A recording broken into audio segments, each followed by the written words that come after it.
agradecidos pela oportunidade que nós temos de estarmos reunidos para estudarmos, pela presença dos amigos espirituais responsáveis por esta tarefa, por este grupo de estudo. Nós pedimos a bênção de Jesus, que abençoe nosso esforço em estudarmos e aprendermos, que esteja conosco sempre. Que essa noite de estudo transcorra em paz e em harmonia. Pai nosso que estás no céu, santificado seja o teu nome, venha a nós o teu reino. Seja feita a tua vontade, assim na terra como no céu. O pão nosso de cada dia dá-nos hoje. Perdoa as nossas dívidas, assim como perdoamos aos nossos devedores.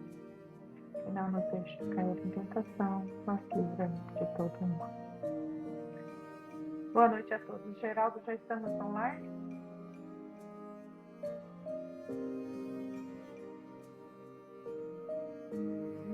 Agora quem ficou mudo foi ele. Ok. Então nós estamos online a partir de agora pelo YouTube. Colocamos o link da nossa aula na nossa página do Facebook, Fraternidade Espírita Alvorada Nova. Sejam todos muito bem-vindos para estudarmos.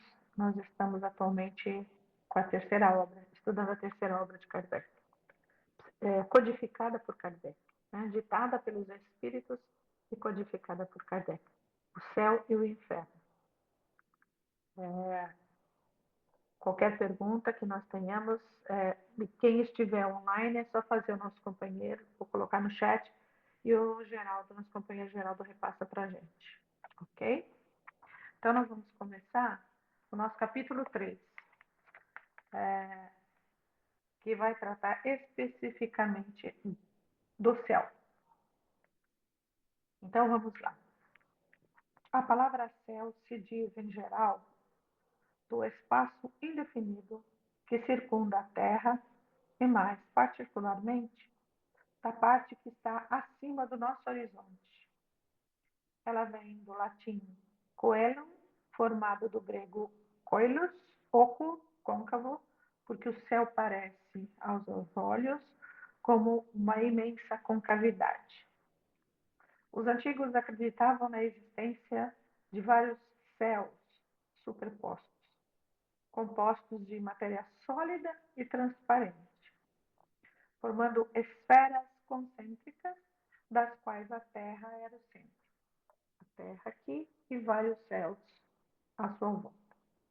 Essas esferas, girando ao redor da Terra, arrastavam consigo os astros que se encontrassem no seu caminho, no seu circuito. Essa ideia, que se prendia à insuficiência de conhecimentos astronômicos, em função mesmo da ciência está se encaminhando nisso, né? Foi a de todas as teogonias que fizeram dos céus, teogonias, estudos do Teos, né? Que fizeram dos céus, assim escalonados, os diversos graus de beatitude ou angelitude. A última esfera era a morada da suprema felicidade. Segundo a opinião mais comum, haviam 7 deles.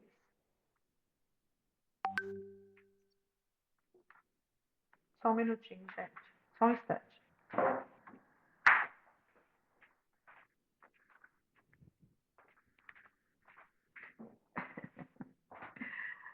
Eu cheguei, adivinha por quê, né? Porque como a gente não estava prevenindo, a bateria vai acabar.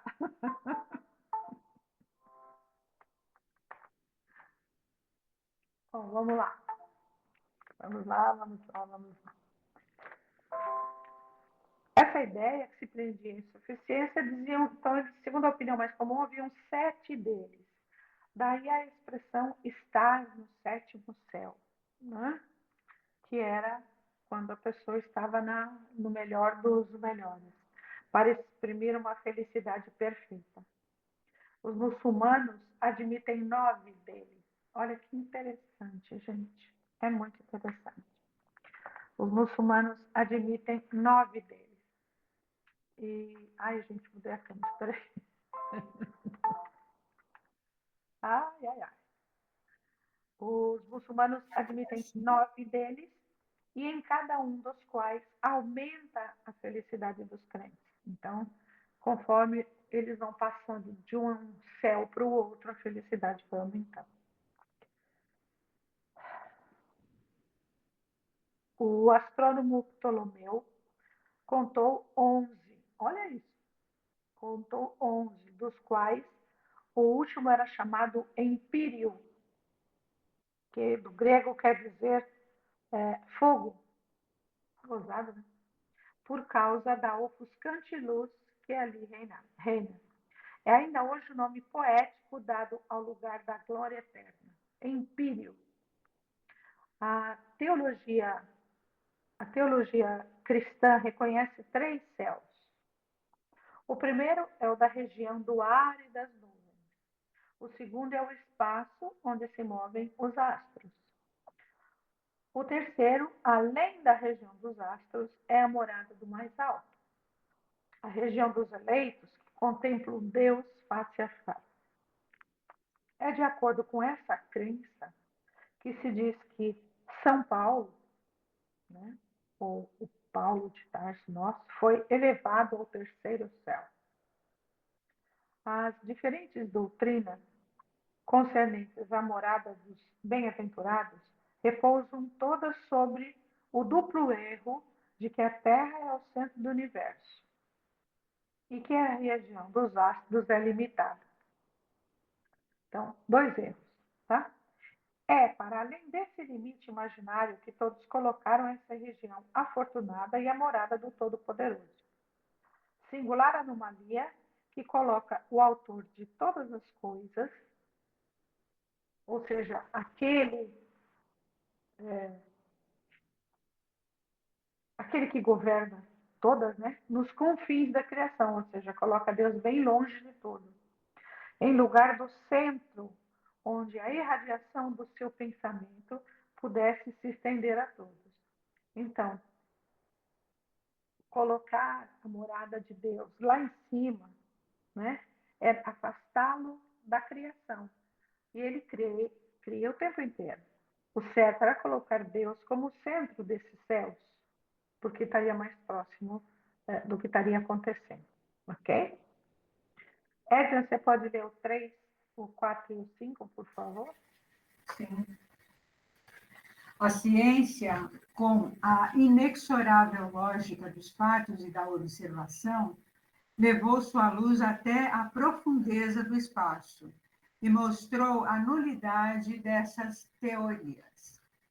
A Terra não é mais o eixo do universo, mas um dos menores astros rolando na imensidade. O próprio Sol não é senão o centro de um turbilhão planetário. As estrelas são inumeráveis sóis ao redor dos quais circulam mundos inumeráveis, separados por distâncias dificilmente acessíveis ao pensamento, embora nos pareça se tocarem. Nesse conjunto regido por leis eternas, onde se revela a sabedoria e o poder do Criador, a Terra não aparece senão como um ponto imperceptível e um dos menores favorecidos para a habitabilidade. Desde então, pergunta-se por que Deus teria feito dela a única sede da vida e aí teria relegado suas criaturas prediletas. Tudo, ao contrário, anuncia que a vida está por toda parte, que a humanidade é infinita como o universo. A ciência nos revelando mundos semelhantes à Terra, Deus não poderia tê-los criado sem objetivo. Deve tê-los povoado de seres capazes de governá-los. Bom, nesse tempo ainda era plausível, né?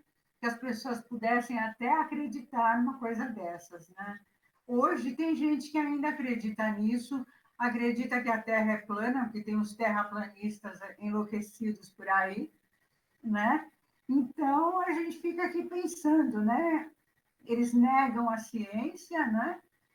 E é assim, é tudo muito esquisito no século XXI, né? Mas É só a gente parar e analisar com bom senso. Não precisa nem procurar ciência.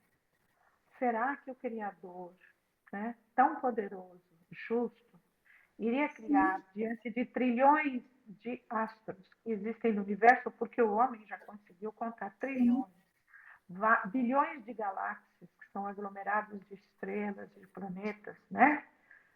Iria criar só um planetinha pequenininho, que é um ponto, como dizia Carl Sagan, um pálido ponto azul na imensidão do universo. Só esse com vida inteligente, só ele com vida habitada. Eu sempre digo isso, é porque a gente procura a vida do jeito que a gente conhece aqui, então nós não vamos exatamente. encontrar. É, Né? Vida é nós que estamos aqui conversando, estudando, mas uma bactéria é um ser vivo. é. Um fungo é um ser vivo. Né? Continua, Edna, por favor. As ideias do homem estão em razão do que ele sabe, que é o que você acabou de falar. A gente só procura aquilo que a gente conhece, né?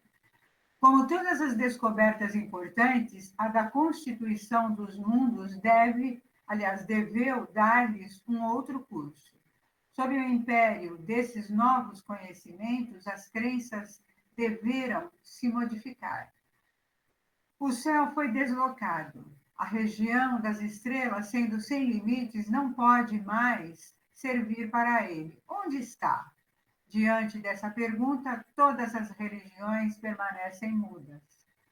O Espiritismo veio resolvê-la demonstrando a verdadeira destinação do homem, a natureza deste último e os atributos de Deus sendo tomados por ponto de partida. Chega-se à conclusão, quer dizer que, partindo do conhecido, se chega ao desconhecido por uma dedução lógica, sem falar das observações diretas que o Espiritismo faculta. E o Espiritismo caminha com a ciência, ele não nega a ciência. Isso é extremamente importante. E ele é lógico, tudo é raciocinado. Então, é uma besteira, né, a gente acreditar que Deus tinha seres prediletos, que a Terra Privilegiado, é um, exatamente. um único planeta que existe no universo, né? A gente é um grão de areia. A nossa galáxia é a menor galáxia do que a gente conhece, nós conhecemos muito pouco. De tudo que a gente conhece, ela é a menor. É a menor em tudo, né? E a gente se acha, né? Mas tudo bem. O homem é composto do corpo e do espírito. O espírito é o ser principal, o ser da razão, o ser inteligente. O corpo é o envoltório material que reveste temporariamente o espírito para o cumprimento da sua missão na Terra e a execução do trabalho necessário ao seu adiantamento. O corpo usado se destrói e o espírito sobrevive à sua destruição. Sem o espírito, o corpo não é senão matéria inerte, como um instrumento privado do braço que o faz agir. Sem o corpo, o espírito é tudo, a vida e a inteligência. Deixando o corpo, ele reentra no mundo espiritual de onde saiu para se encarnar. Há, pois, o mundo corporal, composto de espíritos encarnados, e o mundo espiritual, composto de espíritos desencarnados. Os seres do mundo corporal, pelo próprio fato do seu envoltório material, estão ligados à Terra ou a um globo qualquer. O mundo espiritual está por toda parte, ao nosso redor e no espaço. Nenhum limite lhe está assinalado. Em razão da natureza fluídica do seu envoltório, os seres que o compõem, em lugar de se arrastarem penosamente sobre o solo, vencem distâncias com a rapidez do pensamento. A morte do corpo é a ruptura dos laços que os mantém cativos. Então, não vale a pena ter medo de morrer, muito pelo contrário, né? Porque a gente vai se libertar, né? Exatamente. Na realidade, é uma queda de paradigma que a gente fala, né? É uma mudança de visão muito drástica até para quem começa a estudar a doutrina. Porque a gente tem que entender que a nossa morada não é aqui, a nossa morada é a espiritual. Aqui nós estamos temporariamente para vivenciar experiências, aprender e depois retornar. Então, o corpo sem o espírito não é nada, é um monte de células, um aglomerado de massa. Agora, o espírito é onde está a sede da inteligência, da individualidade, né? Que é o que carregamos depois na espiritualidade. Ah, não se perde, porque seria muito, eu falo até muito pueril, muito infantil dizer-se que morreu, acabou tudo. Como acaba tudo? Pode ter morrido esse corpo de carne, que é uma coisa maravilhosa. Nosso corpo é uma máquina excepcional, né?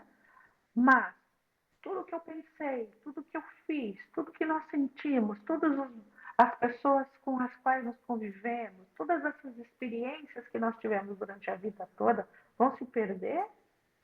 Acabou? Jogou fora? Não. Isso tem que ter uma continuidade. E a continuidade está no espírito, porque ele que é a sede da mente. Certo? A outra amiga, esqueci o nome dela. Lucineide está aí? Tá. Você pode lê-lo? Posso sim, Mari. Então, lê a 6 e a 7 para a gente, por favor. Tá ok. Os Tá espíritos tudo... são. Só um minutinho. Tá tudo bem? Sem dúvidas? Podemos Não, seguir, né? Qualquer coisa interrompamos, tá?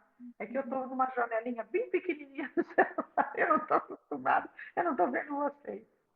Continue, por favor. vamos lá. Os espíritos são criados simples e ignorantes, mas com a aptidão de adquirir tudo e de progredir, em virtude do seu livre-arbítrio. Pelo progresso, eles adquirem novos conhecimentos, novas faculdades, novas percepções e, por conseguinte, novos prazeres desconhecidos dos espíritos inferiores. Eles veem, ouvem, sentem e compreendem o que os espíritos atrasados não podem ver, nem ouvir, nem sentir, nem compreender.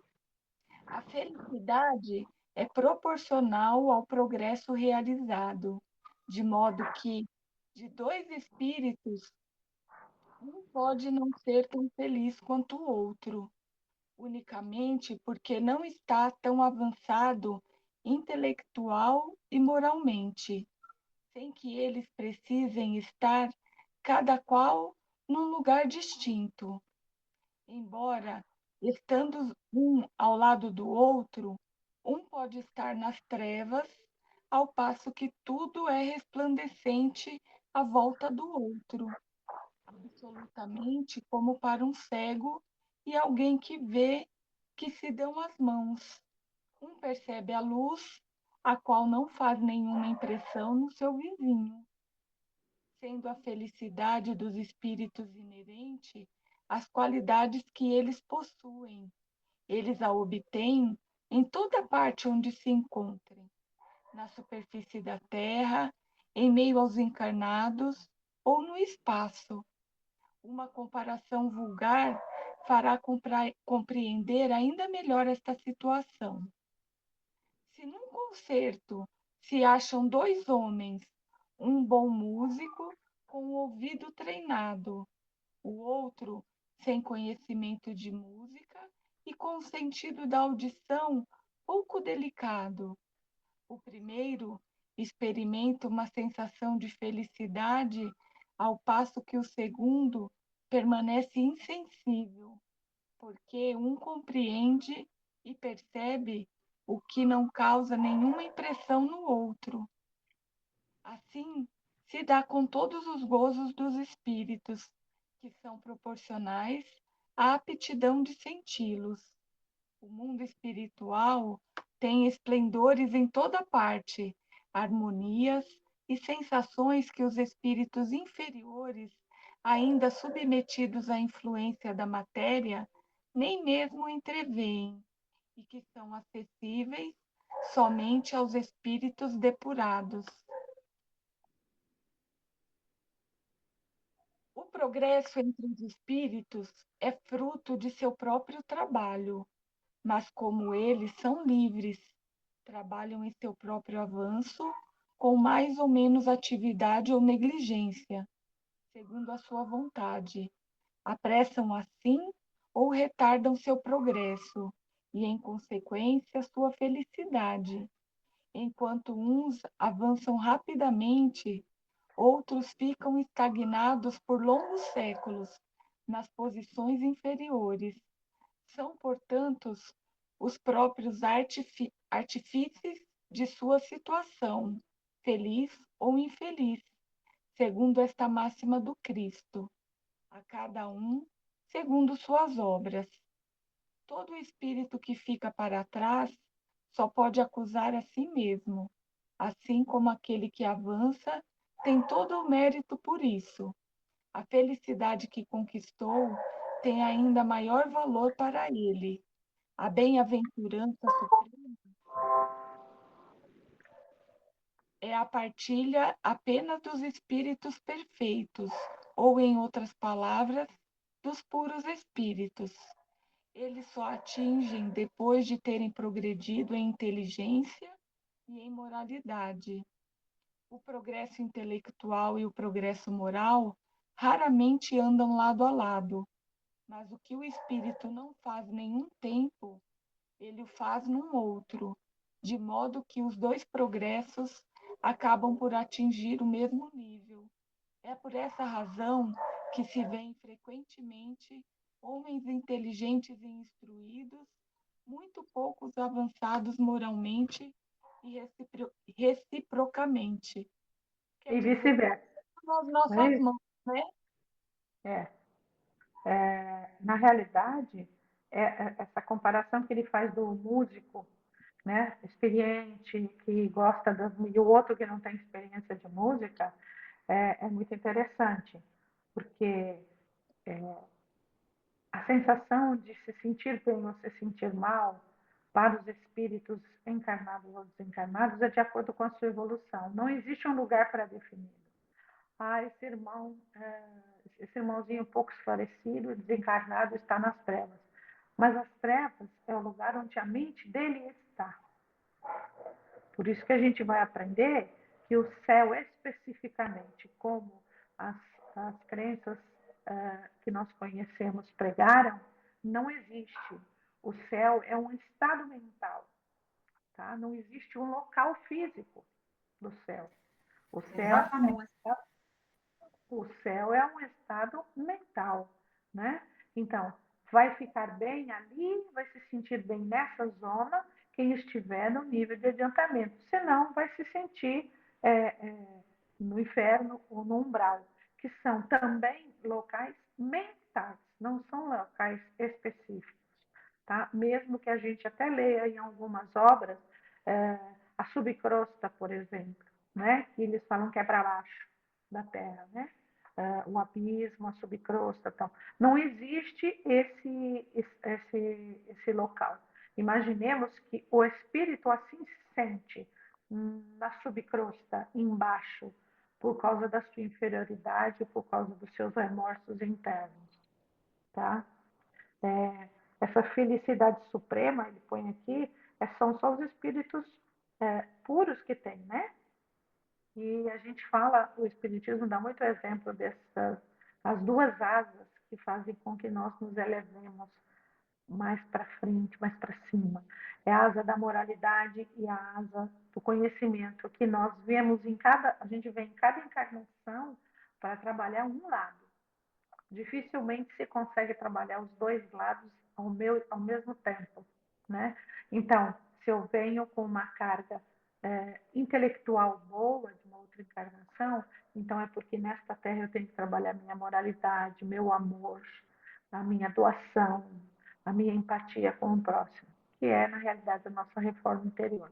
Quem sabe na outra a gente trabalha intelectualidade. E assim vai indo até que uma hora os dois ficam nivelados. Isso vai indo assim, pelos milênios, tá? Porque nós não vamos atingir o estado de espíritos puros daqui a uma encarnação ou outra, não.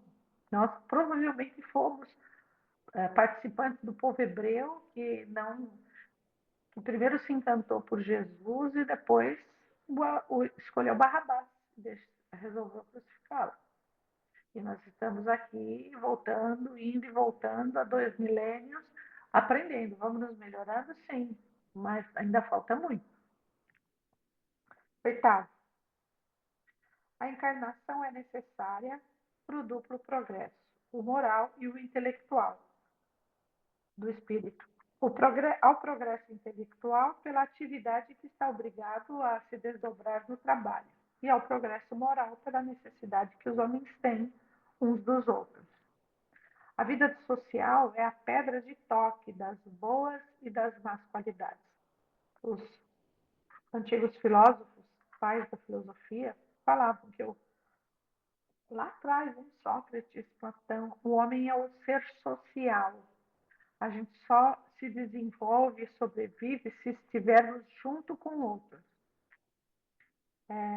A vida social é a pedra de toque das boas e das más qualidades, por isso mesmo. Né? A bondade, a maldade, a doçura, a violência, a benevolência, a caridade, o egoísmo, a avareza, o orgulho, a humildade, a sinceridade, a fraqueza, a lealdade, uma fé, hipocrisia, em uma palavra, tudo que constitui o homem de bem e de mal, né? O homem de bem ou o homem perverso, tem por objetivo e por estímulo as relações do homem com seus semelhantes. Porque a gente só tem essas atitudes, só essas demonstrações, se nós estivermos vivendo em sociedade. Sozinha eu não posso demonstrar lealdade.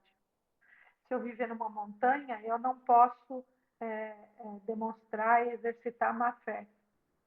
Compreende? E é das relações que nós vivemos. Então, muitas vezes as pessoas falam, nossa, mas eu sofro tanto, tudo dá errado na minha vida. Não, isso é experiência. Isso é sinal que temos que aprender muito. Então, vamos observar o que a vida está mandando para nós, de experiências, de dores, de trabalhos morais, né? Para a gente saber o que a gente tem que trabalhar. Eu não posso trabalhar o egoísmo ou a humildade se eu viver sozinho, isolado, não falar com ninguém, viver em contemplação, ou não ter amizade com ninguém, não ter família. Daí as pessoas acham que assim elas não vão errar. Erram muito mais do que aquelas que estão vivendo umas com as outras. Porque o objetivo da encarnação é exatamente essas experiências para a gente poder se melhorar. Uma só existência, olha, acabei de falar isso, uma só existência corporal é manifestamente insuficiente para que o espírito possa adquirir tudo o que lhe falta em bem e se desfazer de tudo o que há de mal em si. O selvagem, por exemplo, poderia, em uma só reencarnação, alcançar o nível moral e intelectual do europeu mais avançado? Isso é materialmente impossível. Deve, pois, permanecer eternamente na ignorância e na barbárie, privado dos gozos que só o desenvolvimento das faculdades pode proporcionar? Claro que não. Né? O simples bom senso repele uma tal suposição, que seria, ao mesmo tempo, a negação da justiça e da bondade de Deus e da lei progressiva da natureza. O que a lei progressiva da natureza tem a ver também com a lei da evolução? Tudo evolui, tudo vai para frente. A lei progressiva da natureza diz, rege que tudo na natureza é progressivo, nada dá saltos. Vai daqui para outro pontinho, dali para outro pontinho, compreende? A flor não arrebenta nem aparece de uma hora para outra numa planta. Ela vai pelo galho, vai soltando um botãozinho, fazendo um botãozinho pequenininho que vai crescendo, vai crescendo, vai crescendo. Chega a um ponto de maturação que a flor abre e desabrocha. Ao mesmo tempo, depois, ela vai fazer o sentido contrário. Ela vai começar a perder o sentido, porque já fez o papel de polinização, já deixou os bichinhos, os beija-flores beijarem ela para coletar o néctar, e vai indo até murchar, morrer e cair ao solo. Isso é a lei progressiva da natureza. Ela não aparece de repente de uma hora para outra, assim como o aprendizado também. Né? Poxa.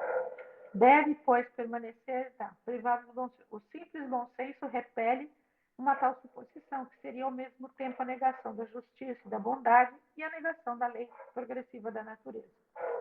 Por isso, Deus, que é soberanamente justo e bom, concede ao espírito do homem tantas existências quantas sejam necessárias para atingir o objetivo, que é a perfeição. Ok? Em cada nova existência, o espírito leva o que adquiriu nas precedentes. Olha que interessante, né? Que lindo isso. Em aptidões, em conhecimentos intuitivos, em inteligência e moralidade. É assim um passo adiante no caminho do progresso. Então, nós não perdemos nada do que nós conquistamos nesta encarnação. Nós deixamos a matéria, as coisas materiais. Isso não se leva a nada. Mas eu levo todo o conhecimento que eu consegui aprender, todos os sentimentos bons, toda a intuição, tá? A encarnação é inerente à inferioridade dos espíritos. O que isso quer dizer? A encarnação é básica para os espíritos inferiores. Conforme os espíritos vão se elevando, vão se aprimorando, vai chegar uma hora que esse espírito não tem mais necessidade de reencarnar. Ela não é mais necessária àqueles que lhe ultrapassaram o limite e progridem no estado espiritual ou nas existências corporais de mundos superiores que não tem mais nada da materialidade terrestre, ou de qualquer outro planeta, orbe terrestre, né? Outro, de qualquer outro orbe material, vamos falar assim. Da parte destes, ela é voluntária, tendo em vista exercer sobre os encarnados uma ação mais direta para o cumprimento da missão, da qual estão encarregados junto deles. Aceitam as vicissitudes e os sofrimentos por devotamento. Está se referindo aos espíritos superiores, que não precisam mais reencarnar, porque já atingiram a perfeição, mas resolvem reencarnar com uma missão específica para a humanidade e, por isso mesmo, com uma ação mais direta, né, junto às pessoas. Ok? Edna, você pode ler para a gente? A Sim. 10, a 11 e a 12. Vamos lá. No intervalo das existências corporais, o espírito entra por um tempo mais ou menos longo no mundo espiritual, onde ele é feliz ou infeliz, segundo o bem ou o mal que tenha feito. O estado espiritual é o estado normal do espírito, uma vez que esse deve ser seu estado definitivo. E o corpo espiritual não morre. Aqui o corpo espiritual está falando tanto do espírito como o do perispírito, que o primeiro corpo que a gente pode pensar, tá? Que ajuda o corpo material, né? O estado espiritual é o estado normal do espírito, uma vez que esse deve ser seu estado definitivo e o corpo espiritual não morre. O estado corporal não é senão transitório e passageiro. E no estado espiritual, sobretudo, que recolhe os frutos do progresso realizado. Eu li errado. O estado corporal não é senão transitório e passageiro. É no estado espiritual, sobretudo, que recolhe os frutos do progresso realizado pelo seu trabalho na encarnação. É então também que se prepara para as novas lutas e toma as resoluções que procurará pôr em prática no seu retorno à humanidade. O espírito progride igualmente na erraticidade. Ali aure conhecimentos especiais que não poderia adquirir sobre a Terra. Suas ideias se modificam. A gente lembrando que erraticidade não significa que alguém esteja andando pelos caminhos do erro, tá? Ele está Não, no mundo espiritual, errati- ok? erraticidade é o local onde ficam os espíritos que devem reencarnar. Sim. O estado corporal e o estado espiritual são para ele a fonte de dois gêneros de progresso, solidários um com o outro, por isso passa alternativamente por esses dois modos de existência.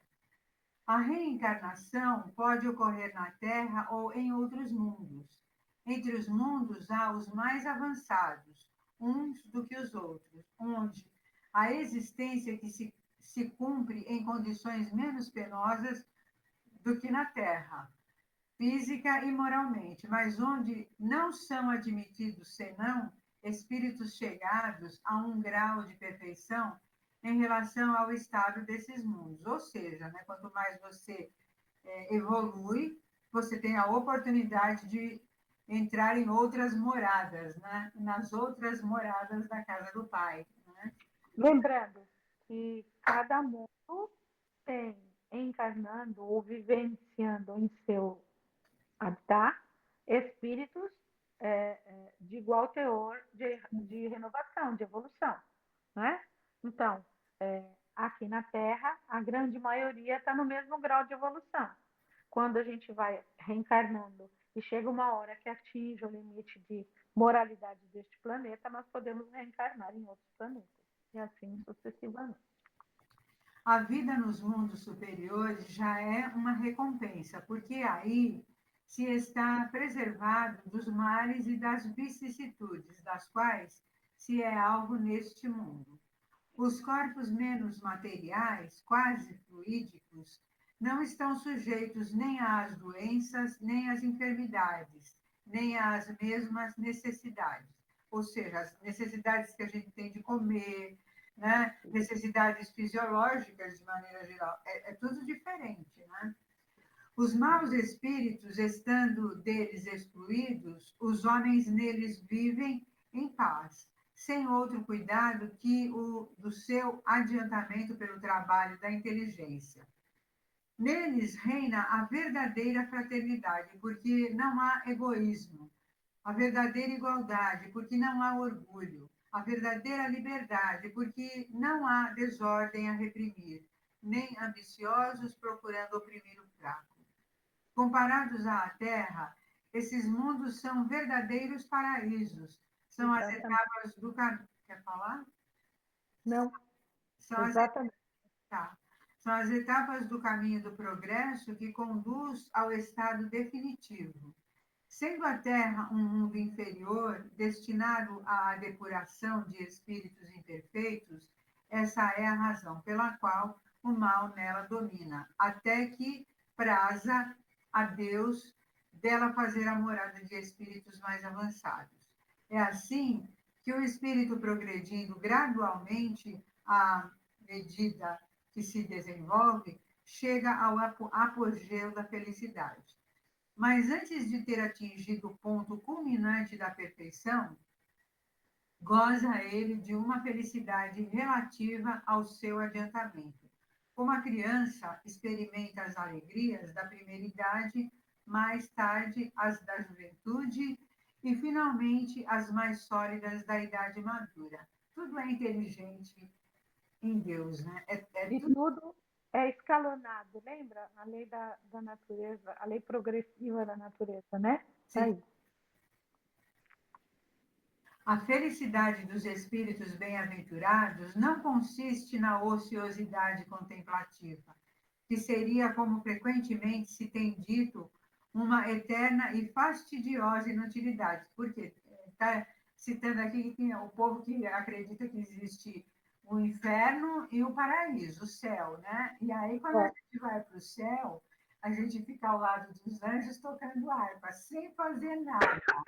Isso não é verdade, entendeu? Não existe, né? Você Exatamente. está em permanente ociosidade, sem ter o que fazer, isso é tedioso. Nós Exatamente, precisamos ser produtivos. E se a gente acha que trabalha aqui, lá vamos trabalhar muito mais. com certeza. A vida espiritual, em todos os degraus, é, ao contrário, uma constante atividade, mas uma atividade isenta de fadigas. A suprema felicidade consiste no gozo de todos os esplendores da criação, que nenhuma linguagem humana saberia descrever, que a mais fecunda imaginação não poderia conceber. No conhecimento e na penetração de todas as coisas, na ausência de toda pena física e moral, em uma satisfação íntima, uma serenidade da alma que nada altera, no amor puro que une todos os seres, por consequência da ausência de toda ofensa pelo contato dos maus. E, acima de tudo, na visão de Deus e na compreensão dos seus mistérios revelados aos mais dignos. Ela está também nas funções das quais se está feliz por ser encarregado. Os puros espíritos são os messias ou mensageiros de Deus para a transmissão e execução de suas vontades. Cumprem as grandes missões, presidem a formação dos mundos e a harmonia geral do universo. Encargo glorioso ao qual não se chega senão pela perfeição. Os de ordem mais elevada são os únicos que estão nos segredos de Deus, inspirando-se de seu pensamento, de que são os representantes diretos.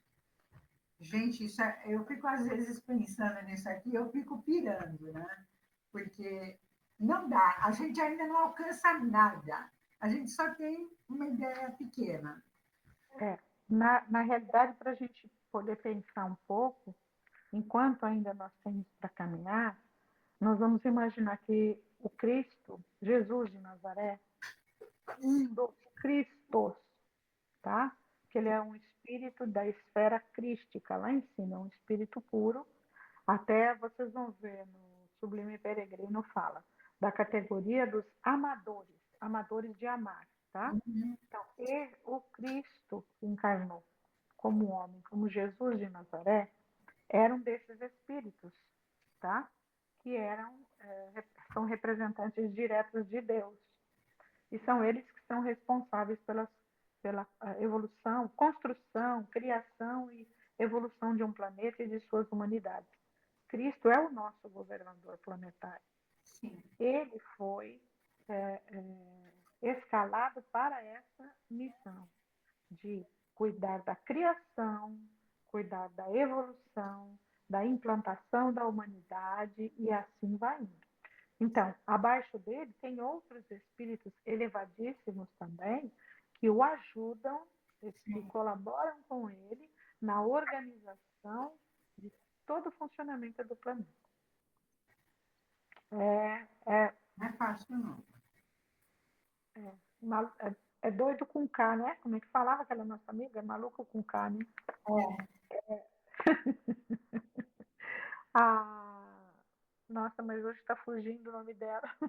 Silene, a Silene. E a nossa amiga agora, que vai ler para nós. Eu alucinei. Olha, seu A nome Silene.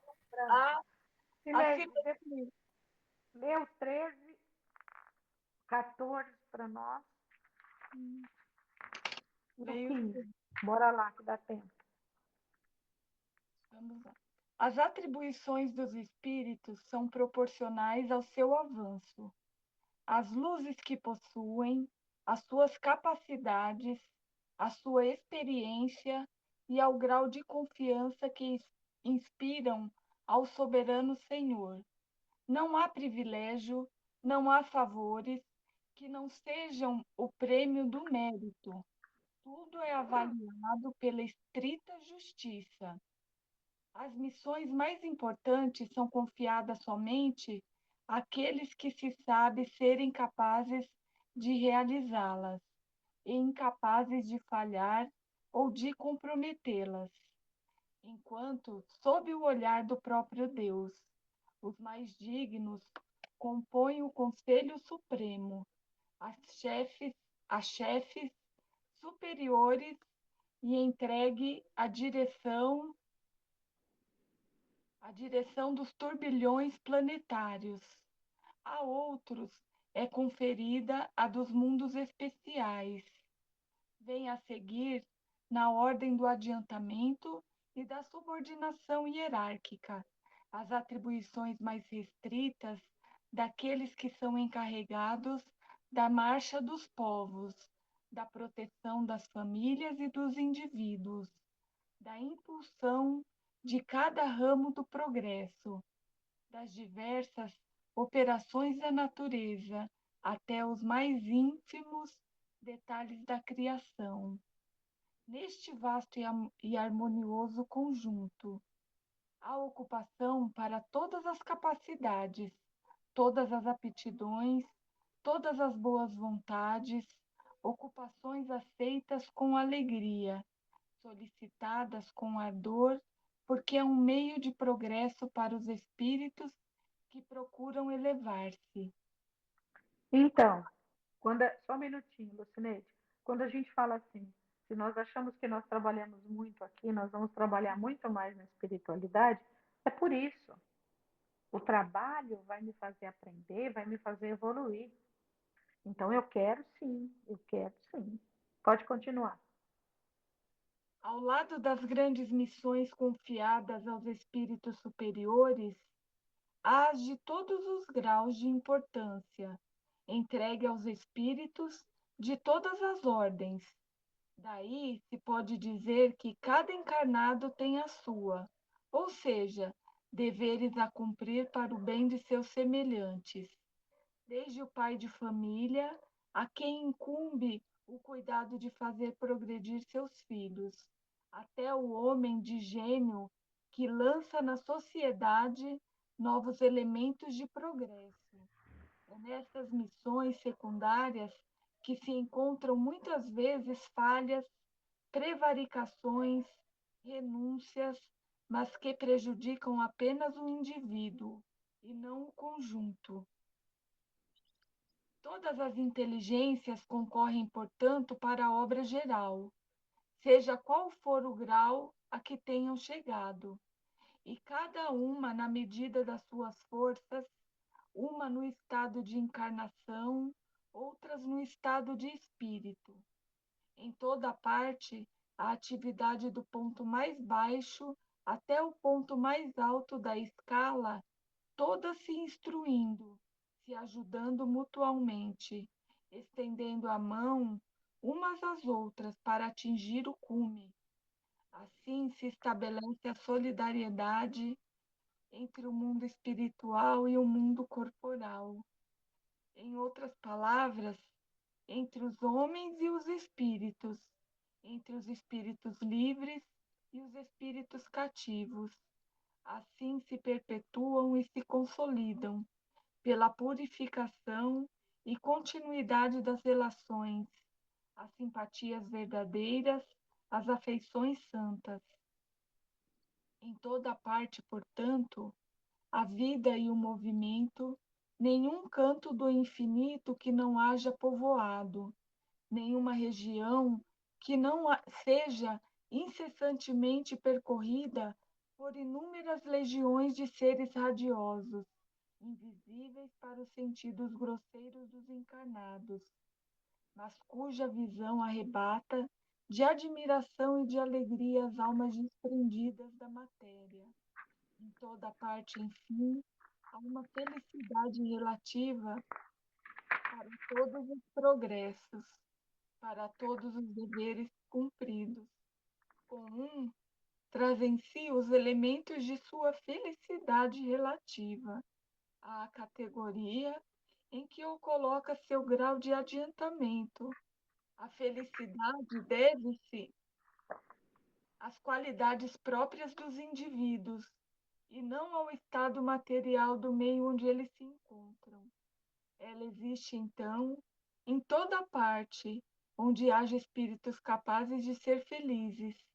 Nenhum lugar circunscrito lhe é designado no universo.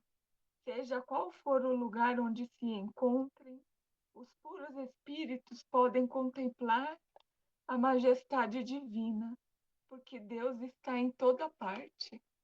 Nossa, me emocionei. É lindo, né? É lindo, né? 16. Entretanto, a felicidade não é pessoal, se apenas se a possuísse em si mesmo. Se não se a pudesse repartir com os outros, seria egoísta e triste. Por isso, está na comunhão de pensamentos que une os seres simpáticos. Os espíritos felizes, atraídos um para os outros pela semelhança de ideia, de gostos, de sentimentos, formam vastos grupos ou famílias homogêneas, no seio das quais cada individualidade irradia suas próprias qualidades e se penetra nos eflúvios serenos e benfazejos que emanam do conjunto, cujos membros ora se dispersam para se ocuparem de suas missões, ora se reúnem em um ponto qualquer do espaço para se darem a conhecer o resultado dos seus trabalhos. Ora, se ajuntam ao redor de um espírito de uma ordem mais elevada para receberem seus conselhos e suas instruções. Embora os espíritos estejam. Eu vou ler mais esse 17, tá? Embora os espíritos estejam por toda parte, os mundos são as sedes onde eles se reúnem, de preferência, em razão da analogia que existe entre eles e aqueles que habitam esse mundo. Ao redor dos mundos avançados, afluem, chegam os espíritos superiores. Ao redor dos mundos atrasados, pululam os espíritos inferiores. A Terra é ainda um destes últimos. Cada globo tem, pois, de alguma forma, a sua população própria em espíritos encarnados e desencarnados. Nossa.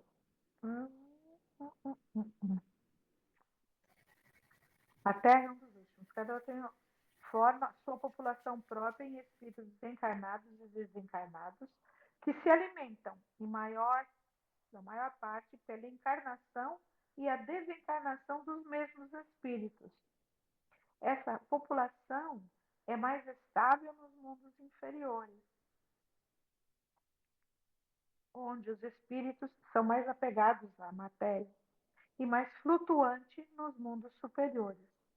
Mas dos mundos, focos de luz e de felicidade, os espíritos se deslocam para mundos inferiores, para semearem aí os germes do progresso e levarem a consolação e a esperança, erguer os ânimos abatidos pelas provas da vida e, por vezes, aí se encarnam para cumprirem a sua missão com mais eficácia. Então, clarificado para a gente que os mundos têm a sua população característica de evolução moral que atingiram, né? E também, ao redor desse mundo, a população espiritual, ou seja, de espíritos desencarnados, na mesma categoria. Então, ficamos nessa troca de ir e vir, até que vamos ultrapassar o limite de evolução para aquele planeta, daí vamos para outros. Tudo bem? Dúvidas? Não, Edna quer falar alguma coisa? não, não. Então, nós não conseguimos terminar hoje o capítulo. Pensei que a gente ia terminar. Ai, faltou só dois, três. Ah, mas é rapidinho. É. Esse lê rapidinho, semana que vem. Praticamente nós vamos ver um capítulo por dia de encontro, tá ok, gente? Então nós vamos encerrar agradecendo a espiritualidade amiga que esteve conosco hoje, agradecendo a oportunidade de estarmos juntos. Nós vamos vibrar pelo bem do universo, por todas as moradas da casa do Pai, vibrar por nosso planeta Terra, por todos os países que compõem nosso planeta azul. Vibrar especialmente por aqueles países que encontram-se em guerra, de irmãos contra irmãos. Vibrar por todo e qualquer local onde haja uma dor, um sofrimento, quer seja ele moral, material ou espiritual, abrangendo assim toda a humanidade que sofre.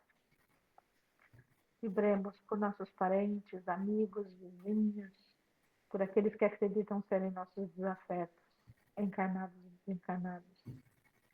Vibremos por nossos lares, visualizando Jesus entrando em nossa casa e enchendo-a de sua harmonia e de sua luz.